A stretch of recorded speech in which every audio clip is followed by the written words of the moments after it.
გამარჯობა, ეთერშია გადაცემა აფხაზეთი გიორგი გასვიანთან ერთად. დღევანდელ გადაცემაში ნახავთ.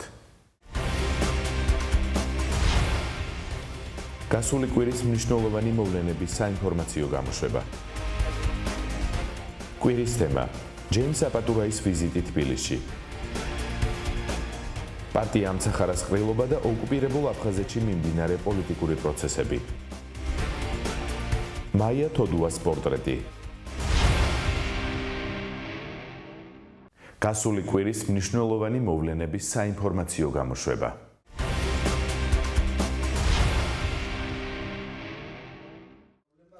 აფხაზეთის ავტონომიური რესპუბლიკის მთავრობის მორიგის ხდომა გაიმართა, სადაც მოისმინეს აფხაზეთის ავტონომიური რესპუბლიკის ფინანსა და ეკონომიკის მინისტრის მურმან ფარფალიას მოხსენება 2015 წლის ბიუჯეტის 9 თვის ანგარიშის შესახებ. სამინისტრომ შეასრულა ის ვალდებულებები, რაც ჰქონდა ამ პერიოდისათვის. ანუ დაუფინანსებელი ხარჯავი დაწესებულება ჩვენს უწყებებში არ არის. ანუ რაც შეეხება საშემოსავლო ნაწილს, აქ იყო გარკვეული პრობლემები ფინანსური უზრუნველყოფის თვალსაზრისით, ანუ ძირითად გადამხდელებს ჩვენ სადღესასწაულო შემოსავლის შემომტანებს ჰქონდათ ფინანსური პრობლემები, რამაც განაპირობა გარკვეული პრობლემები თანხების მობილიზების კუთხით. ფიქრობთ იმაზე, რომ დამატებითი შემოსავლები იქნეს მობილიზებული ადგილობრივი შემოსავლების ნაწილში და ის პარამეტრები, ის ხარჯვითი ნაწილი შეუფერხებლად შესრულდეს და შემოსავლები დამატებითი იქნეს მობილიზებული ავტონომიური რესპუბლიკის ბიუჯეტში. დღის წესრიგში განსახილველ საკითხთა ნუსხაში ასევე შედიოდა ინფორმაციები აფხაზეთის ავტონომიური რესპუბლიკის იუსტიციის დეპარტამენტის დებულებაში შესატანი ცვლილებების შესახებ. ასევე აფხაზეთის ავტონომიური რესპუბლიკის სახელმწიფო დელეგაციის თურქეთში ვიზიტის, ჟენევის მოლაპარაკებების 33 რაუნდის, იტალიის ქალაქ ფლორენციაში განხორციელებული პროექტების შესახებ. აფხაზეთის ავტონომიური რესპუბლიკის მთავრობის თავმჯდომარის მოვალეობის შემსრულებელმა ვახტანგ ყოლბაიამ ღვაწლმოსილ პედაგოგს, წლების განმავლობაში ქალაქ სოხუმის პირველი საშუალო სკოლის დირექტორს ლევან ესათიას 70 წლის იუბილე მიულოცა. სამსახურეობრივი მოვალეობის კეთილსინდისიერად შესრულებისა და წარმატებული საქმიანობისათვის იუბილარს მადლობის სიგელი და სიმბოლური საჩუქარი გადაეცა.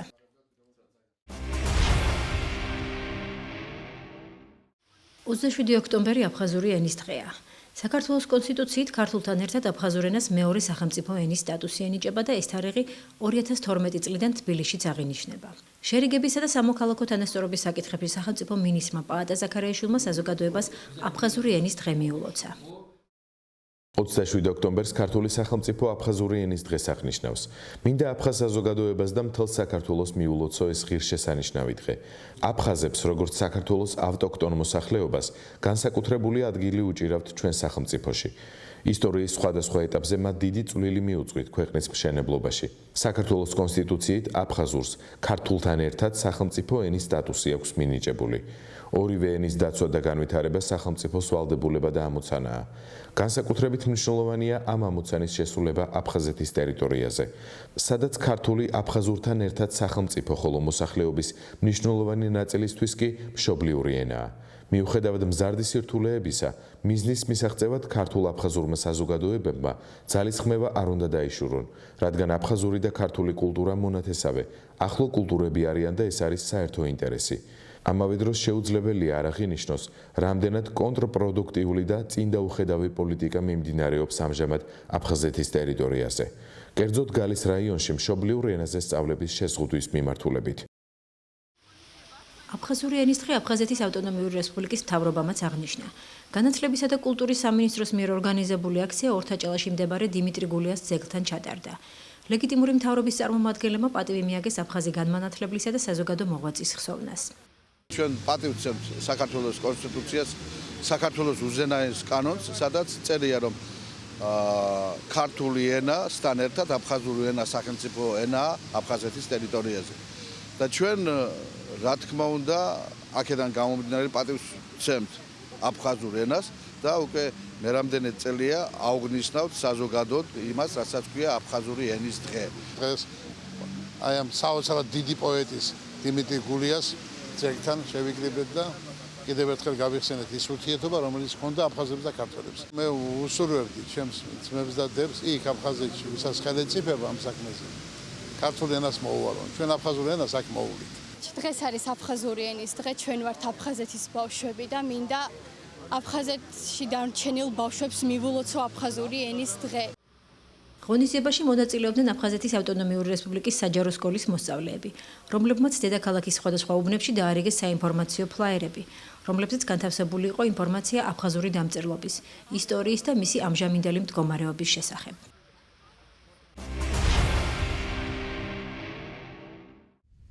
ზუგდიდის რაიონის სოფელ რიყეში არსებულ მიწის ნაკვეთზე, რომელიც საქართველოს ეკონომიკის სამინისტრომ აფხაზეთის მთავრობას სარგებლობის უფლებით გადასცა, სიმინდის მოსავალი აიღეს. მოსავლის აღებაში მონაწილეობა მიიღეს აფხაზეთის ავტონომიური რესპუბლიკის მთავრობის თავმჯდომარის მოვალეობის შემსრულებელმა ვახტანგ ყოლბაიამ და მთავრობის სხვა წევრებმა. მათ შორის აფხაზეთის ავტონომიური რესპუბლიკის სოფლის მეურნეობის, გარემოს დაცვისა და ბუნებრივი რესურსების დეპარტამენტის წარმომადგენლებმა. 15 ჰექტარი მიწის ფართობიდან მიღებული მოსავალი დევნილ ოჯახებს, მათ შორის სოციალურად დაუცველებს დაურიგდებათ. პროექტი აფხაზეთის ავტონომიური რესპუბლიკის მთავრობის მხარდაჭერით 2 წელია ხორციელდება, რომლის ფარგლებშიც დასაქმებულია რამდენიმე ათეული დევნილი ოჯახი. იმ დღესვე აფხაზეთის მთავრობის წარმომადგენლებმა სოფელ რუხში არსებული სასადბურე მეურნეობა მოინახულეს. აღსანიშნავია, რომ ეს პროექტი იაპონიის საელჩოს დაფინანსებით ხორციელდება. ტექნიკური უნივერსიტეტის ცენტრალური ბიბლიოთეკის დარბაზში უნივერსიტეტის კონფლიქტების დარეგულირების სამართლებრივი, პოლიტიკური და ეკონომიკური კვლევების ცენტრის მიერ მომზადებული ნაშრომის ჰონკონგი ჩინეთი 1997-ის პრეზენტაცია გაიმართა. ღონისძიების ორგანიზატორები იყვნენ საქართველოს ტექნიკური უნივერსიტეტი და შერიგებისა და სამოქალაქო თანასწორობის საკითხებში საქართველოს სახელმწიფო აპარატი.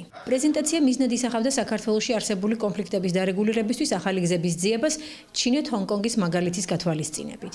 ნაშრომის განხილვას ესწრებოდნენ საქართველოს პარლამენტისა და მთავრობის წევრები, აფხაზეთის ავტონომიური რესპუბლიკის მთავრობისა და უმაღლესი საბჭოს წარმომადგენლები, აღნიშნული საკითხით დაინტერესებული მეცნიერები.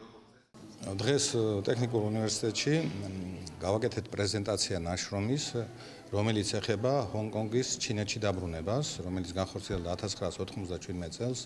საინტერესო იყო ეს მოვლენა იმით, რომ პროცესი დაიწყო და დამთავრდა შედეგით. ჩვენ მართლაც გვჭირდება ასეთი დოკუმენტების შექმნა, ასეთი შეთავაზებების გაკეთება, პაკეტის მომზადება, იმისათვის რომ სოფლიომ დაინახოს ჩვენ რამხელა დათმობებზე მივდივართ, როგორ გვინდა აფხაზეთის სახელმწიფოებრიობა შევინარჩუნოთ ჩვენ სახელმწიფოში, რომ მათი უფლებები არ იყოს დარღვევული. საერთაშორისო თანამეგობრობა მე ვიცი რომ ამას ძალიან პოზიტიურად შეხვდება. პრობლემის მოგვარების გამოცდილება ძალიან საინტერესოა ჩვენთვის. ეხლა ეს არ არის პანაცეა, ამას ვერ გადმოვიტანთ და ვერ ვიტყვით, რომ აი როგორ უნდა მოგვარდეს აფხაზეთის პრობლემა, მაგრამ საინტერესოა ეს ჩვენ უნდა შევისწავლოთ და რაღაც თუ არის რაციონალური ელემენტები კონფლიქტების მოგვარებაში, სოფლიოს სხვადასხვა რეგიონებში, აი მის ხალ უნდა ამოვკენკოთ და იქნებ რაღაცაში მე ყველაფერი ეს გამოგვადგეს. პრეზენტაციაზე ითქვა, რომ ტექნიკური უნივერსიტეტის მკვლევართა ჯგუფი მუშაობას აგრძელებს პროექტის მეორე ნაწილით გათვალისწინებულ სხვა მნიშვნელოვან პრობლემებზეც, რომლებიც ავტორების თქმით უნდა გახდეს კონფლიქტების დარეგულირების სახელმწიფო პოლიტიკის შემადგენელი ნაწილი.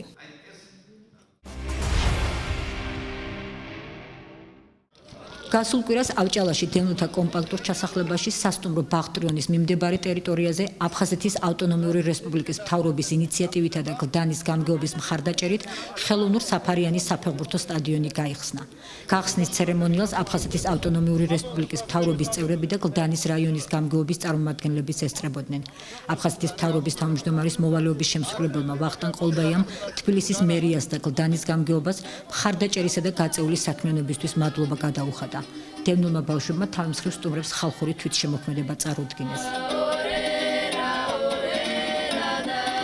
აქ იყო ჭაობი, მოხდა ამის დაშრობა შესაბამისად და გაკეთდა თანამედროვე მოთხოვნების სტადიონი. აშენდა მშვენიერი სპორტული მოედანი, არა ვთქვა სტანდარტული ფორმით, უფრო დიდი, რამე თუ ამ სტადიონზე ითამაშებენ არა მარტო დევნილები, რომელიც აქ სადღაც 300-მდე ბავშვია, არამედ გარე უბანში მცხოვრები ყველა ახალგაზრდა. ეს არის საოცრად კეთილშობილი საქმე. ახალგახსნილ მოედანზე დევნილთა კომპაქტური ჩასახლების საფეხბურთო გუნდ ბაღტრიონსა და გლდანის რაიონის ჩემპიონ ავჭალას შორის მეგობრული მატჩი გაიმართა, რომელიც ბაღტრიონის ფეხბურთელთა დამაჯერებელი გამარჯვებით დასრულდა. ძალიან მოხარული ვარ, რომ ტარდება ესეთი ჩემპიონატი და რავი, ძალიან მოხარული ვარ ეს დევნილების რო ტარდება. დიდი მადლობა ორგანიზატორებს ამ გახსნის მასთან დაკავშირებით.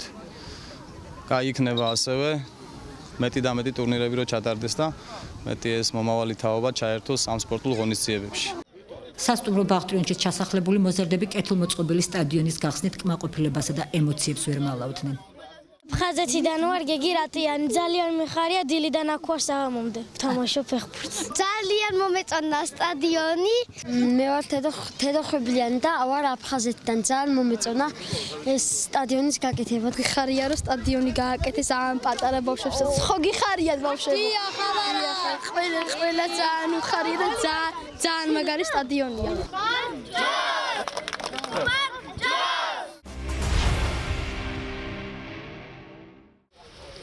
გასულ კვირას აფხაზეთის მკვიდრის ცნობილი ფეხბურთელისა და მწვრთნელის თამაზ კუჭუხიძის ხსოვნისადმი მიძღვნილი ტურნირის ფინალური შეხვედრა გაიმართა. საფეხბურთო მატჩი გუნდებს ბერმუხასა და ალაბარს შორის შედგა და 1-0 ბერმუხას გამარჯვებით დასრულდა. როგორც ტურნირის ორგანიზატორები აცხადებენ, ამ შეჯიბ ჯერ კიდევ გაგრაში ჩაიყარა საფუძველი და დღემდე ტრადიციულად გრძელდება. ფინალურ მატჩს აფხაზეთის ავტონომიური რესპუბლიკის ფეხბურთის ფედერაციის წარმომადგენლები და თამაზ კუჭუხიძის ოჯახის წევრებიც ესწრებოდნენ, რომლებმაც გამარჯვებული გუნდი სპეციალური თასითა და საჩუქრებით დააჯილდოვეს. დავიწყეთ ეს ამ ტურნირის ჩატარება ჯერ კიდევ გაგრაში, მშვიდობიანი პერიოდი იყო.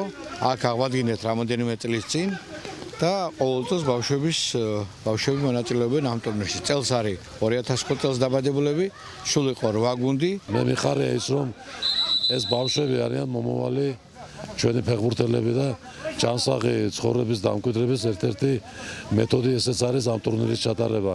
მე მინდა ყველაზე დიდი მადლობა გადავუხადო ვინც ორგანიზატორია ამ ტურნირის, განსაკუთრებით აფხაზეთის ფეხბურთის ფედერაციას და იმედი მაქვს რომ ამ თასით ჩვენ დავბრუნდებით აფხაზეთში და შემდეგ აფხაზეთში გავათამაშებთ ამ ტურნირებს. მშვიდობა უდრის მომავალს. ასე ერქვა გამოფენას, რომელიც აფხაზეთის სულიერებისა და კულტურის ცენტრისა და აფხაზეთის შემოქმედ ბავშვთა და ახალგაზრდობის კავშირ მომავლის ხმის ორგანიზებით მოეწყო. აფხაზეთიდან დევნილი მოზარდების ნახატების გამოფენა ვალერი არქანიას სახელობის არტ გალერეაში შედგა და იგი სრულიად საქართველოს კათოლიკოს პატრიარქის, მცხეთა თბილისის მთავარეპისკოპოსის, ბიჭვინთისა და ცხუმ-აფხაზეთის მიტროპოლიტის უწმინდესისა და უნეტარესის ილია მეორის დაბადებიდან 92 და აღსაღდრებიდან 38 წლის თავს მიეძღვნა. მოხარული ვარ, რომ ამ გამოფენის ორგანიზატორი აფხაზეთის სულიერებისა და კულტურის ცენტრია. ჩვენმა თანამშრომელმა ნონა ბერაიამ და ასევე სხვებმაც ყველაფერი გააკეთეს იმისთვის, რომ ეს ღონისძიება ლამაზი გამოსულიყო. თავისთავად შესანიშნავია, როდესაც ბავშვები თავიანთ სულიერ სამყაროს ასე გამოხატავენ. ღონისძიებას ესწრებოდნენ აფხაზეთის ავტონომიური რესპუბლიკის მთავრობისა და ხელისუფლების წევრები, უმაღლესი საბჭოს დეპუტატები, საპატრიარქოს წარმომადგენლები, ხელოვნებისა და კულტურის სფეროს წარმომადგენლები. გამომცვლელებმა მოიწონეს ნორჩი მხატვრების ნამუშევრები და მსგავსი პროექტების მნიშვნელობაზე ისაუბრეს. ეს ბავშვები ჩვენ გვაჩვენებენ სულ სხვანაირ მსოფლიოს, მათი თვალით დანახული, რაღაც ალალი, რაღაც საოცარი სიყვარული, რაღაც უკვე ზრდასრული ადამიანი ასე ალალად ვერ აღვიქონს ბუნებას. საოცარი გამოფენაა. თბილისში დავიბადე და გავიზარდე. სამწუხაროდ არც კი ვარ ნამყოფი აფხაზეთში და ჩემი ერთ-ერთი დიდი სურვილია რომ წავიდე და დავხატო მისი არაჩვეულებრივი ბუნება. ღონისძიებაში მონაწილეობა მიიღო საპატრიარქოს ფოლკლორულმა ანსამბლმა შავლეკომ, ფოლკლორის ეროვნული სკოლის, ხელოვნების სკოლა აფხაზეთი 1-ის და აფხაზეთის შემოქმედ ბავშვთა კავშირ მომავლის ხმის აღსაზრდელებმა.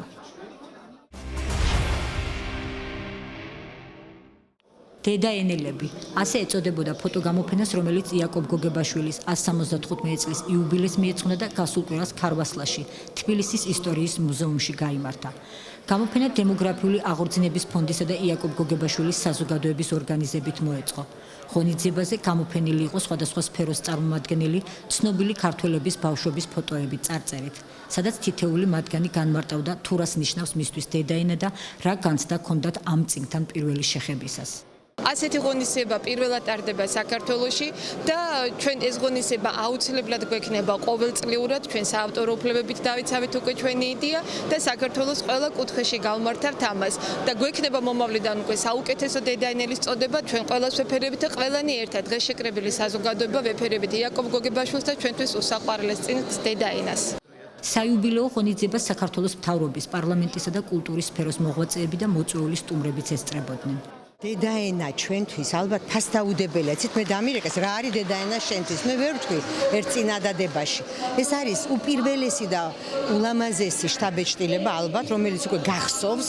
მანამდე რაღაცები ხდება, რაც არ გახსოვს. ხო, 5-6 წლისა უკვე ამას იმახსოვრებ და ეს შტაბეჭდილება, ეს განცდა განსაზღვრავს შენს მომავალ ცხოვრებას. ჩვენ ყველანი მოვდივართ დედაენიდან, ჩვენი ბავშვობიდან და აქედან გამომდინარე თითოეული ეს შეხსენება, გახსენება ამისა ჩვენთვის და ჩვენი ხალხისთვის მე მგონი უკეთილშობილესი საქმეა. ჩემთვის დედაენა არის ცოდნის დაუფლების და სამყაროს და ქართული ერის შეცნობის საუკეთესო საშუალება, იმიტომ რომ ცოდნის დაუფლება დედაენის ცოდნის გარეშე საკუთარი ერის ან სამყაროს შეცნობა საკომუნიკაციო ვერბალური ენის გარეშე შეიძლება მხოლოდ ნაწილობრივ. შემთხვევითი არ არის რომ სხვების სურათებს შორის მე ვარ დედაენით ხელში გადაღებული, იმიტომ რომ ჩემ ოჯახში დედა მშობლიურ ენას მასწავლიდა დედაენით ხელში.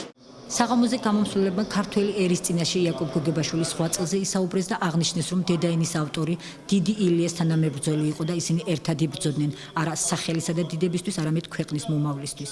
იაკობ გოგებაშვილი ამ ბრძოლაში უკომპრომისო იყო და მან ქართული ენა გადაარჩინა, აღინიშნა შეხვედრაზე. წარმოდგენილ ფოტოებს შორის აფხაზეთის მთავრობის წევრების, კულტურული და სპორტული საზოგადოების წარმომადგენლების ბავშვების სურათებიც იყო გამოფენილი. დედაენა გოგებაშვილის არის დედა. ყველასთვის გასაგები სიტყვა, მართლა გულს ყველად მამობ, დედა. ამაზე უფრო თბილი არაფერი არ არის და მიხარია რომ ძალიან კარგი ადამიანები არიან თავშეყრილნი აქ. სიამოვნებით მივიღე ამ პროექტში მონაწილეობა. ამ პროექტს ქვია დედაენელები. რას ნიშნავს ეს და მოიფიქრეს ესეთი რამ, რომ ბავშვების ფოტოები მოვიტანეთ და ყველასთვის ვისთვის რას ნიშნავს დედაენა, ეს დავწერეთ და ეს აგერ თვითონაც ნახავ წერია. ჩემთვის პირადად დედაენა არის სამშობლო და მშვიდი კეთილი სამყარო.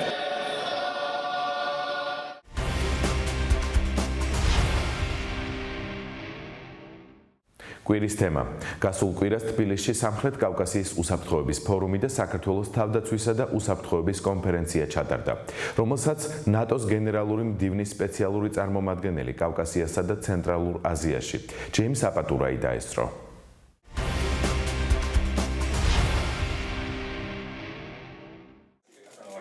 ნატო საქართველოს არსებითი პაკეტის იმპლემენტაცია წარმატებით მიმდინარეობს. ამის შესახებ განაცხადა თბილისში სამხრეთ კავკასიის უსაფრთხოების ფორუმზე ჩამოსულმა ნატოს გენერალური მდივნის სპეციალურმა წარმომადგენელმა კავკასიასა და ცენტრალურ აზიაში ჯეიმს აპატურაიმ. საქართველოს პრემიერ-მინისტრთან ირაკლი ღარიბაშვილთან შეხვედრაზე მხარეებმა ნატოს საქართველოს ურთიერთობების სტრატეგიული საკითხები განიხილეს და აღნიშნეს, რომ თანამშრომლობა სწორი მიმართულებით ვითარდება. საუბარი შეეხო ასევე ვარშავის სამიტისთვის მზადების პროცესს. უსაფრთხოების ფორუმზე, რომელიც ევროატლანტიკური უსაფრთხოებისა და ნატოში ინტეგრაციის თემას მიეძღვნა, საქართველოს თავდაცვის მინისტრმა თინათინ ხიდაშელმა კონფერენციის მონაწილე სხვადასხვა ქვეყნის წარმომადგენლებს მიმართა და აღნიშნა, რომ რუსეთის მიმართ ვარშავის სამიტზე მკაფიო პირდაპირი და ძლიერი მესიჯები უნდა გაიგზავნოს. თუ ვარშავის სამიტზე რუსეთს არ უთხრეს, რომ აღარ არსებობს გავლენის სფეროები, რომ ევროპა არ დაუშვებს ახალი რკინის ფარდის ჩამოშვებას, რომ რუსეთს ვერ ექნება ვეტოს უფლება იმ ქვეყნებზე, რომლებსაც ხმის უფლებაც კი არ აქვთ, ეს იქნება ჩვენი მხრიდან სისუსტის გამოვლინება და კრემლის გამარჯვება, რომელიც მას შემდგომი აგრესიისკენ უბიძგებს. წინ არის დეკემბრის მინისტერიალი, შემდეგ ვარშავის სამიტი, ქართული მხარე მოლოდინებით და ოპტიმიზმით არის სავსე და პრაქტიკულად დარწმუნებული ვართ, რომ პროგრესი, რომელსაც საქართველოს მიაღწია, მიღწევები, რომელიც ჩვენს ქვეყანას აქვს, როგორც სამხედრო, ისე სამოქალაქო თვალსაზრისით, იქნება ადეკვატურად შეფასებული ნატოს ორივე მნიშვნელოვან ღონისძიებაზე, იქნება ეს დეკემბრის მინისტერიალი თუ ვარშავის სამიტი. მოსაზრებები, რომლებიც აქ გამოიყვა, ეს მესიჯები მნიშვნელოვანია ჩვენთვის, ჩვენი საგარეო და თავდაცვის პოლიტიკის გზავნილების ჩამოყალიბებისათვის. ფაქტია, რომ ჩვენ პარტნიორ ქვეყნებში გვაქვს უზარმაზარი მხარდაჭერა ჩვენს ევროატლანტიკურ ორიენტაციას, მაგრამ გარდა ამისა გამოიყვა ძალიან ბევრი შემოთავაზება, როგორ უნდა გავუმკლავდეთ ჩვენ საფრთხეებს, რომელიც არის რეგიონში, ჩრდილოეთიდან თუ სამხრეთიდან. ეს ყველაფერი არის ძალიან კრიტიკული იმისათვის, რომ ჩვენ უკეთ ჩამოვაყალიბოთ ჩვენი გზავნილები და ის უკეთ ჩამოვაყალიბოთ ის ინსტრუმენტები, რომელთაც გავუმკლავდებით ამ საფრთხეებს. უსაფრთხოების ფორუმზე საქართველოს მთავრობამ ჩრდილო-ატლანტიკურ ალიანსს ზოგად განცხადებებთან ერთად პოლიტიკური გადაწყვეტილებების აუცილებლობაზეც მიანიშნა. პასუხად ნატოს გენერალური მდივნის სპეციალურმა წარმომადგენელმა ჯეიმს აპატურაიმ ნატოს ბუქარესტის გადაწყვეტილებისადმი მხარდაჭერა კიდევ ერთხელ დაადასტურა და ვარშავის სამიტზე საქართველოს მიერ მიღწეული პროგრესის სათანადო ასახვის შესაძლებლობაზეც ისაუბრა. ნატოს პოზიცია არის საკმაოდ მკაფიო. ის თulis რომ საქართველოსთვის ღია ეს კარი და საქართველო უახლოვდება ალიანსს, ეს ერთი, მეორე, საქართველოს მაპი აუცილებლობას არ წარმოადგენს მაპის არსებობა საქართველოსთვის. საქართველოს შეიძლება გაწევრიანდეს იმ ინსტრუმენტების გამოყენებითაც, რომელიც მას გააჩნია. კონკრეტულად ეს ყოველწლიური სამოქმედო გეგმა, რომელსაც საქართველო ასრულებს და რომლის მიმართაც კეთდება ეგრეთ წოდებული ანგარიშები ნატოსი ყოველწლიურად. შესაბამისად, საქართველოს პროგრესი ნატოში გაწევრიანების გზაზე გაჩერებული არ არის იმის გამო, რომ მას მაპი არ აქვს.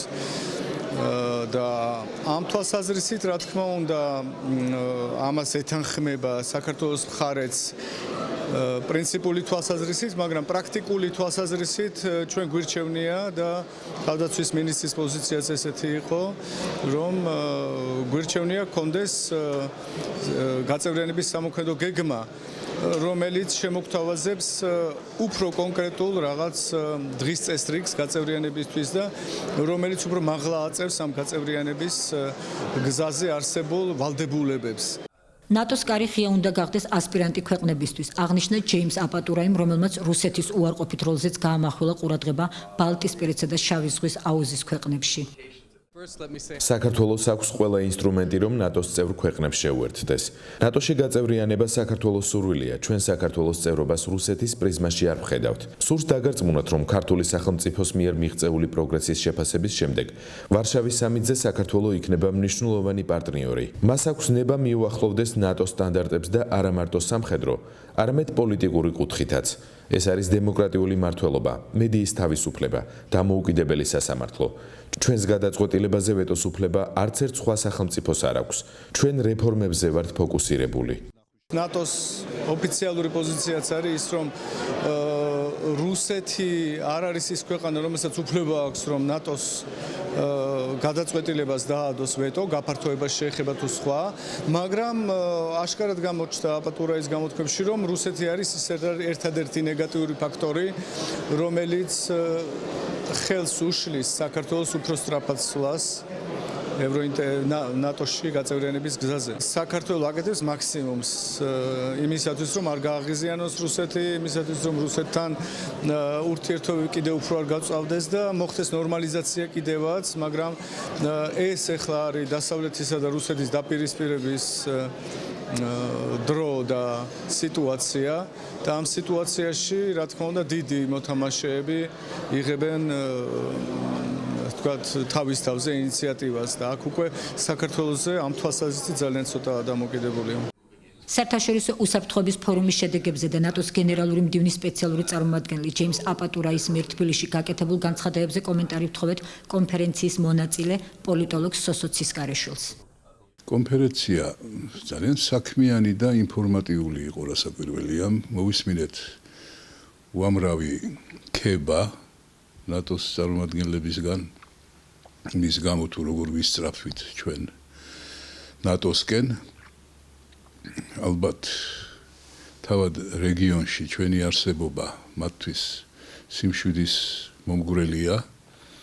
რასაკვირველია, ისინი მუდმივად ძალიან დადებითად აფასებენ საქართველოს წვლილს სხვადასხვა სამხედრო ოპერაციებში. მით უმეტეს, როცა სამხრეთ კავკასიაში პრაქტიკულად ეულნი ვართ ევროატლანტიკური ხედვის მიმდევარნი. ძალიან სასიამოვნო იყო ჩვენი თავდაცვის მინისტრის მრავალი გამოსვლა.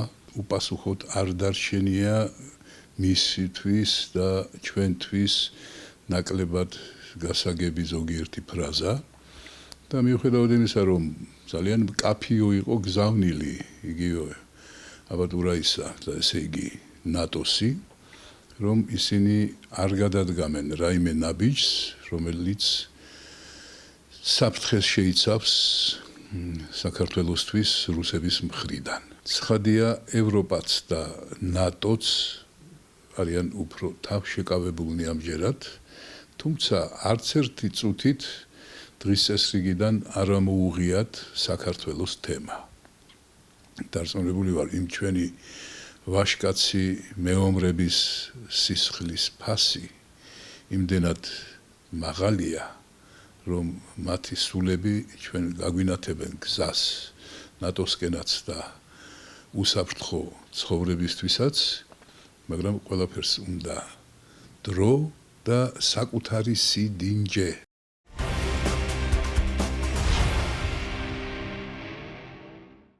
პარტია ამცახარას რიგგარეშე ყრილობა და ოკუპირებულ აფხაზეთში მიმდინარე პოლიტიკური პროცესები. სოხუმში პარტია ამცახარას რიგგარეშე ყრილობაზე ოპოზიციური ძალების მოთხოვნამ დე-ფაქტო აფხაზეთის ეგრეთ წოდებული პრეზიდენტის რაულ ხაჯიმბას გადადგომის შესახებ აფხაზურ საზოგადოებაში არაერთგვაროვანი რეაქცია გამოიწვია. როგორც ცნობილია, პარტია ამცახარამ დე-ფაქტო პრეზიდენტს უნდობლობა გამოუცხადა და დაუყოვნებლივ გადადგომისკენ მოუწოდა. ყრილობის მონაწილეებმა მიიღეს რეზოლუცია, სადაც ნათქვამია, რომ აფხაზეთის არსებული ხელისუფლება გამოცხადდეს ანტისახალხო ხელისუფლებად, რომელსაც არ სურს ეროვნული თანხმობის მიღწევა და აფხაზეთის სრულფასოვანი განვითარება. ისინი აფხაზური პარლამენტისგან მოითხოვენ ვადამდელი საპრეზიდენტო არჩევნების დანიშვნას. იმ შემთხვევაში, თუ კი ხაჯიმბა გადადგომის შესახებ გადაწყვეტილებას არ მიიღებს, ოპოზიციას საყოველთაო სახალხო შეკრების მოწვევით იმუქრება. ოპოზიციური პარტია ამცახარას ახალარჩეული თავმჯდომარის ალხას კვიცინიას განმარტებით აფხაზეთის რესპუბლიკას სახელმწიფო სუვერენიტეტს კარგავს. აქეთკენ მიყავს ის პრეზიდენტ ხაჯიმბასა და მისი ხელისუფლების კურსს. ამცახარას ყრილობის პარალელურად სოხუმში ჩატარდა ხაჯიმბას მომხრეთა მიტინგი. დე-ფაქტო პრეზიდენტს ასევე მხარდაჭერა გამოუცხადეს პოლიტიკური პარტიებისა და მოძრაობების საკოორდინაციო საბჭომ და კაზაკთა კავშირმა. კონსტრუქციული დიალოგისკენ მოუწოდა აფხაზეთის ეგრეთ წოდებულ ხელისუფლებასა და ოპოზიციურ ძალებს აფხაზურმა პარლამენტმაც. ოპოზიციური პარტიების ბლოკის თანათავმჯდომარე ასლან მჟანია აფხაზეთში შექმნილ ვითარებას კრიზისულს უწოდებს. არსებული ხელისუფლება კანონის დაცვით ჩატარებულ ყრილობაზე მძაფრად რეაგირებს და კონსტრუქციული დიალოგი არ სურს. განაცხადა ასლან მჟანიამ და აფხაზურ ხელისუფლებას მოუწოდა, რომ საკუთარი საინფორმაციო საშუალებები და მომხრეები დაამშვიდოს, არ გაამწვავოს ვითარება და ოპოზიციასთან დაუყოვნებლივ დაიწყოს დიალოგი. მჟანიამ აღნიშნა, რომ ამცახარას ყრილობა მნიშვნელოვან მოვლენად იქცა აფხაზეთის პოლიტიკურ ცხოვრებაში. ამაზე მეტყველებს ყრილობაზე საკუთარი ნებით მოსული ხალხის რაოდენობა, განსხვავებით თეატრალურ მოედანზე შეკრებილი ხელისუფლების მხარდამჭერებისგან, რომლებიც ძალით შეკრიბეს. როგორც ამცახარას წარმომადგენელი მერაბ ჯოპუა აცხადებს, აფხაზეთი ყოველდღიურად უარესობისკენ მიდის. ქვეყანას კრიმინალები მართავენ, ადგილობრივი მოსახლეობა საქართველოში გარბის კბილის ამოსაღებადაც კი. ნარკომანია ლამის აქაური ახალგაზრდობის ცხოვრების წესად იქცა. კანონი როგორც ასეთი არ არსებობს და ამ ყველაფრის შემდეგ რა საჭიროა ასეთი ხელისუფლება? კითხვა სვამს ამცახარას წევრი. ქალები პოლიტიკაში ამ საზოგადოებრივი მოძრაობის თავმჯდომარის ირინა აგრბას განცხადებით კი რაულ ხაჯიმბას საპრეზიდენტო არჩევნები არ მოუგია. იგი ხალხმა დაუთმო სამოქალაქო ომის თავიდან ასაცილებლად. არსებულმა ხელისუფლებამ კი აფხაზეთის ჩიხში შეიყვანა და დროაიგე განთავისუფლდეს მაფიოზურ კლანური მმართველობისგან. მიუხედავად ოპოზიციური ძალების სიმრავლისა და არაერთგზის მოთხოვნისა, რაულ ხაჯიმბა გადადგომას არ აპირებს. აღნიშნული განცხადება ხაჯიმბამ მას შემდეგ გააკეთა, რაც ოპოზიციამ მას ულტიმატუმი წაუყენა და თანამდებობის დატოვება მოსთხოვა. ყველა ჩემი ფიქრი და საქმიანობა მხოლოდ ერთ საქმეს, აფხაზეთის განვითარებას უკავშირდება. საკონსტიტუციო ვადა 2019 წლამდე მაქვს. არსად წასვლას არ ვაპირებ, ირწმუნება ხაჯიმბა. ქართველი ექსპერტების და კონფლიქტოლოგების შეფასებით ოკუპირებულ აფხაზეთში მიმდინარე დაპირისპირება გასაკვირი არაა. ეს მოსალოდნელიც იყო, რადგანაც პრეზიდენტად წოდებული რაულ ხაჯიმბა მართლაც არ არის აფხაზი ხალხის არჩეული. ის ოკუპანტი რუსეთის ხელდასმულია. ეს მოსალოდნელი იყო, რომ ასე მოხდებოდა, რადგან აფხაზებმა საკუთარ პრეზიდენტებად აირჩიეს ანქვაბი და მისი წინამორბედი ბატონი ბაგაფში. ხოლო არძინბა და დღევანდელი პრეზიდენტ წოდებული ბატონი ხაჯიმბა არიან და იყვნენ მოსკოვის ფავორიტები. კარგად გვახსოვს ანქვაბის გამონათქვამი, რომელმაც ბრძანა შემხედარე იმისა თუ რა ხდებოდა ყირიმში, რომ ამ სცენარის გამეორება აფხაზეთში არასოდეს მოხდებოდა. ამ ფრაზას გაყვა მისი პოლიტიკური კარიერაც. რაიმე აფხაზოფობია დღეს საქართველოს დანარჩენ ნაწილში ნამდვილად არ არსებობს და ჩემის აზრით ის რეალობა, რომელიც დღეს შექმნა ხაჯიმბამ აფხაზეთში, კი არ აშორებს, არამედ აახლოვებს ქართველებს და აფხაზებს, თუმცა ჩანაფიქრი სრულიად საწინააღმდეგო ქონდა დღევანდელ პრეზიდენტად წოდებულ პირს აფხაზეთში, რადგან ეს ის ადამიანია, რომლის ხელმძღვანელობისას შესანიშნავი კურორტები აფხაზებისა გაწერილი იქნა რუსეთის თავდაცვის სამინისტროს საკუთრებად, როდესაც რუსეთის მოქალაქეები თავისუფლად სახლდებიან აფხაზეთის მიწაზე. თავის მხრივ რუსეთი განაგრძობს იმპერიალისტური ამბიციებისა და ინტერესების გატარებას ოკუპირებულ აფხაზეთში. თუ ჩვენი ჩრდილოელი მეზობლები ადრე ტურისტებად ჩადიოდნენ, ამჟამად აფხაზეთით მოხიბლულები იქ სახლდებიან. ასე მაგალითად ოჩამჩირის რაიონის სოფელ ატარა არმიანსკაიაში 20-მდე ოჯახი ჩასახლდა მოსკოვიდან, პეტერბურგიდან, ყაზანიდან, რომლებიც სოფლის მეურნეობას მიყვეს ხელი. უფრო მეტიც ბავშვებისთვის სკოლაც გახსნეს, სადაც სწავლება რუსული სტანდარტებით მიმდინარეობს. ძალა, რომელიც 2014 წელს მოვიდა აფხაზეთის ხელისუფლებაში, ის თავიდანვე აცხადებდა, რომ ორიენტირებული იყო მეტი ინტეგრაციაზე, მათი ლექსიკონით მეტი ინტეგრაცია საერთაშორისო სამართლის გადმოსახედიდან ნიშნავს პრინციპში უფრო მეტ ოკუპაციას ფაქტიურად რუსეთის მხრიდან.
წარმოგიდგენთ აბასთუმნის ობსერვატორიის დირექტორის მაია თოდუას პორტრეტს.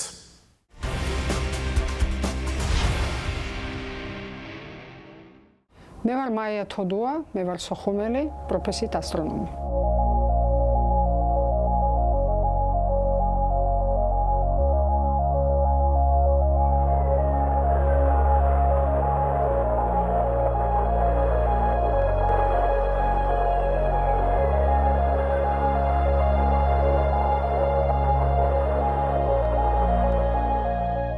მუშაობ აბასთუმნის ასტროფიზიკურ ობსერვატორიაში 26 წლის წინ დავიწყე აქ მუშაობა 1999 წლიდან, როდესაც დავამთავრე უნივერსიტეტი. ობსერვატორია არის ერთადერთი ასტრონომიული დაწესებულება საქართველოში დღეს. ეს არის ერთ-ერთი ყველაზე ძველი და ერთ-ერთი ყველაზე წამყვანი დღეს სამეცნიერო კვლევითი ინსტიტუტი.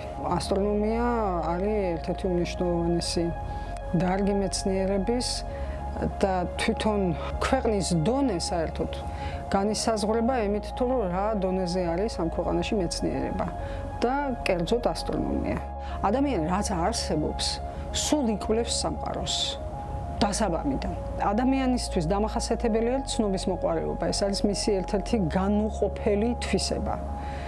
წარმოუდგენელია, რომ ადამიანი არ ფიქრობდეს ზოგადად მის გარშემო მთელს ბუნებაზე და მათ შორის ცაზე, ვარსკვლავებზე და ასე შემდეგ. და რაც უფრო ვითარდება თვითონ ადამიანი, მეცნიერები მით უფრო ვითარდება ასევე მეცნიერებაც და ასტრონომია მათ შორის და პირიქით.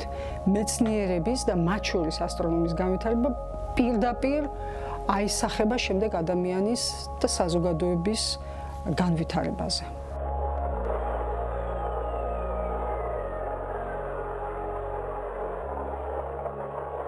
9-10 წლის ვიყავი. ალბათ, როდესაც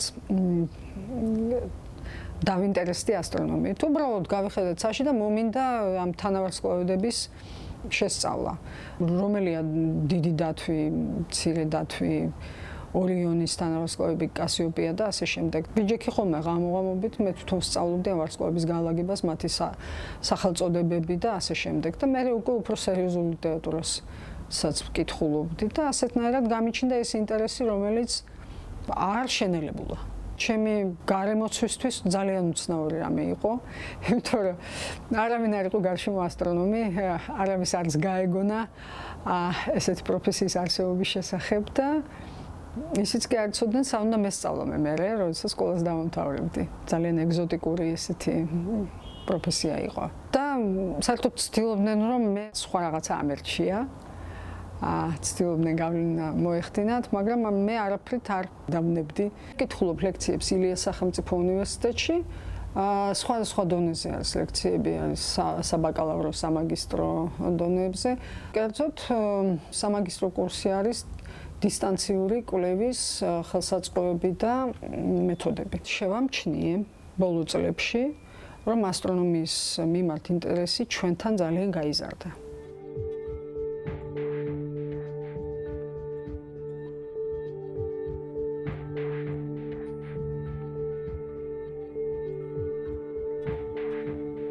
ხშირად მიწევს გამოსვლა და პასუხისგაცემა ჟურნალისტებისათვის, იმიტომ რომ ძალიან ხშირად ხდება რაღაც აღმოჩენები, რაღაც ახალი ასტრონომიაში. არის კიდევ სხვა მხარე, მაგალითად, როდის დაგვეცემა მეტეორი, კომეტა, ასტეროიდი, სხვათა შორის ობსერვატორიაში აკვირდებიან დედამიწასთან მოახლოებად ასტეროიდებს, საშიშ ასტეროიდებს, პოტენციურად შეიძლება იყოს საშიში.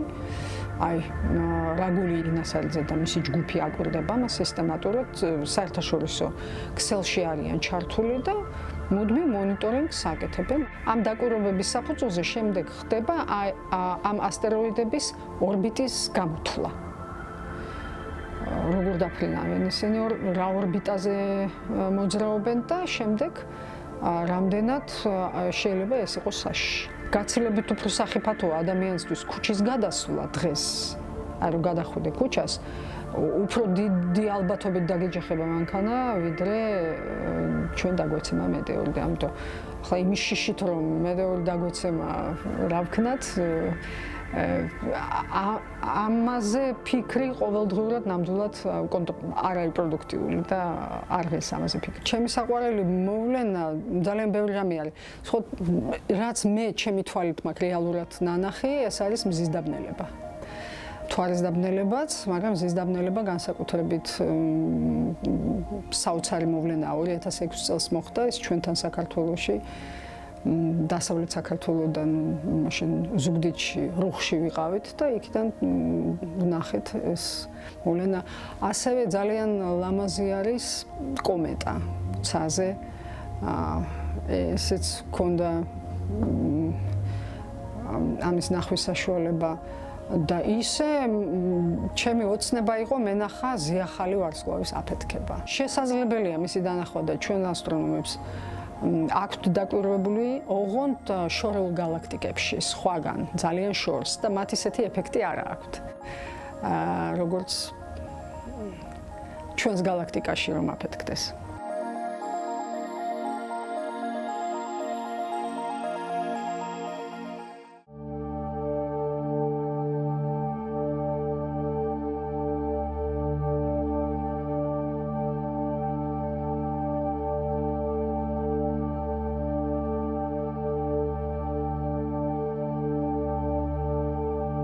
აბასთუმნის ობსერვატორიის აქ წინა ისტორია თვითონ დაფუძნებას.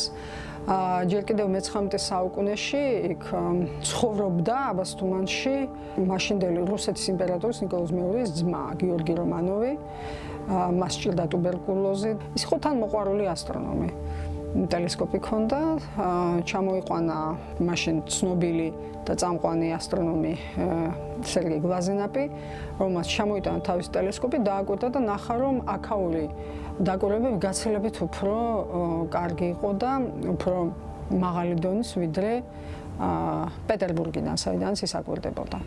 მე აღმოჩნდა, რომ ეს ადგილი, სადაც აბასთუმანია, განსაკუთრებით ხელსაყრელია ასტრონომიული დაკვირვებებისათვის და შეიძლება ითქვას, რომ მთელს ევროპაში და მთელს ყოფილ საბჭოთა კავშირის აი ამ რეგიონში ეს იყო ყველაზე საუკეთესო ადგილი ასტრონომიული დაკვირვებებისათვის. ზუსტად ამიტომაც შეარჩიეს 30-იან წლებში პირველი სამთო ობსერვატორია იყო აბასთუმნის ობსერვატორია. ობსერვატორია შეაშენდა 15-მდე ტელესკოპი სხვადასხვა და მათ შორის ერთ-ერთი უდიდესი ტელესკოპი ობსერვატორიის არის 125 სანტიმეტრიანი ტელესკოპი და არის უამრავი კიდევ სხვა ტელესკოპებიც. დღესაც მიუხედავად იმისა, რომ 90-იან წლებში ძალიან მძიმე პერიოდი გამოიარა ობსერვატორიამ, როგორც მთელმა ქვეყანამ, მათ შორის ჩვენც და მიუხედავად ამისა, აი ენთუზიასტების ხარჯზე მაინც გაძლო და მოახერხა და დღესაც განაგრძობს მუშაობას. ჩვენ გვაქვს ძალიან ბევრი საერთაშორისო კავშირები წამყვან ცენტრებთან, ევროპის და ამერიკის შეერთებული შტატების.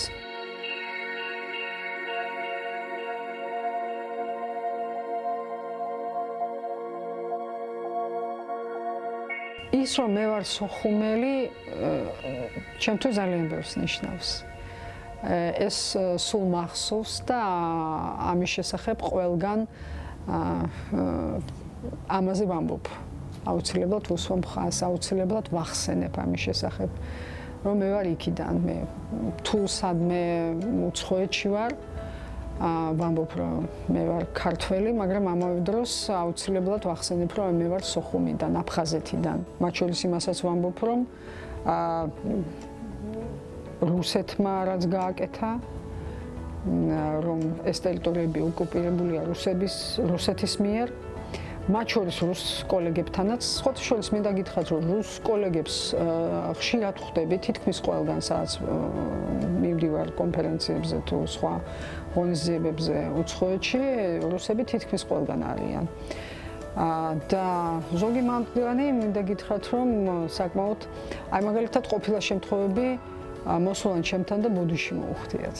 ჩვენ წამოვედით იქიდან 93 წლის 19 სექტემბერს. ფეხით დავტოვეთ სახლი ბომბების ქვეშ დაბომბვა მიდიოდა. მაგრამ ჩემთვის ძალიან მტკივნეულია ეგ ყველაფერი. მე იმას ვფიქრობ, რომ გეოპოლიტიკურ სიტუაციაზე ძალიან ბევრი რამე დამოკიდებული ამ შემთხვევაში.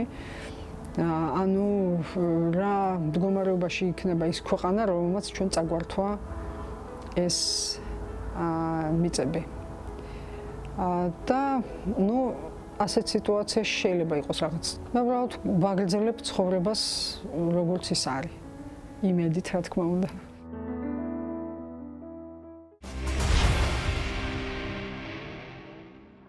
დღეს ამიდგა მშვიდობებით, ხოლო სამშაბათს დილის 10 საათზე უყურეთ გადაცემა აფხაზეთს აფხაზურ ენაზე.